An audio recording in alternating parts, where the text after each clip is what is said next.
The leadership has been developed since ancient time. People form a group, choose their leader to guide them and ensure their survival. But what defines a leader? The dictionary definition of a leader is the person who leads or commands a group, organization, or country. But that is the most basic definition of a leader. The modern day leader is much more than that. Often, leaders are mistaken for people who are in highly ranked positions and simply give orders to others. Leadership is a quality rather than just a position. Just because someone gets promoted to a new job, that doesn't instantly make them leaders now. Leaders can be found anywhere in an organization. Even some organizations expect all of their employees to show their leadership qualities, regardless of their role or position in the company. Another common misconception is that leaders always have to lead or overlook everything, which isn't the case. Even though it is believed that leaders know everything, they don't. At times, leaders need to take a step back and allow others to take charge of situations when suitable. They have to rely on the strengths of other team members and have confidence in their abilities to complete any given task. So, what makes a good leader? Sir Winston Churchill once said that the price of the greatness is responsibility. But is that leadership all about responsibility? Let's see some examples that happened to me in real life. As a successful leader, my duty includes connecting the teammates and make sure the whole group contributes to the same goal.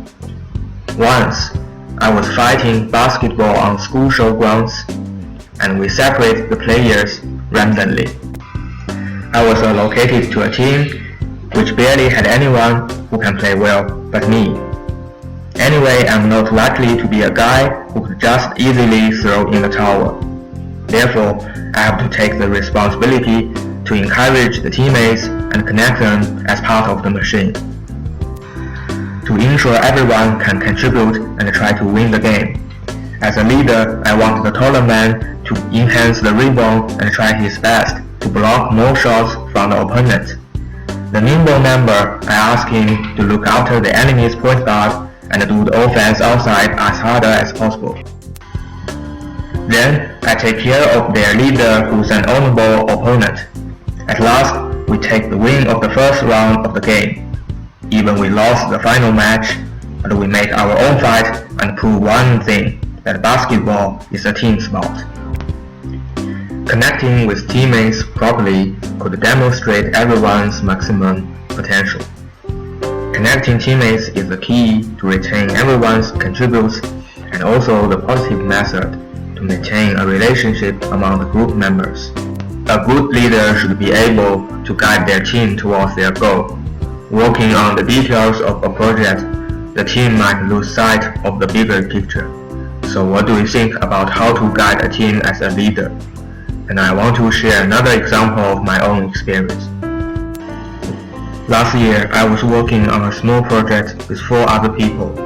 The goal was vague, and our only source of information was unreliable. Nobody was particularly interested in the project, so nobody stepped up to lead.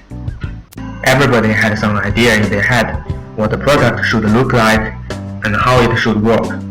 So everybody was assigned a section of the project to write, and there was almost no further communication. Unfortunately, no 2 of these loose designs were the same. When we tried to assemble our respective parts into a single product, it soon became obvious that our disjoint, uncoordinated efforts would not produce an acceptable result. Features which required more than one section of our code, if they worked at all, were extremely error-prone and difficult to use. There was often overlapping but incompatible functionality between 2 sections. Several weeks into the project, the group finally sat down to discuss the growing issues. One of our group unified the competing designs and took the responsibility for the overall design of the project. Finally, our team had someone to look for guidance. Design decisions were made with a purpose in mind, rather than arbitrarily cobbled together in whatever way was easiest at the time. We had lost several weeks to our aimless wandering, but we still succeed in building a complete product.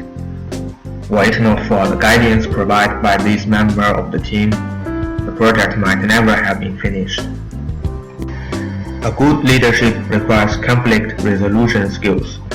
Leadership can be presented from multiple skills, such as quickly relieve stress, recognize and manage emotions, improve nonverbal communication skills, use humor and play to deal with challenge.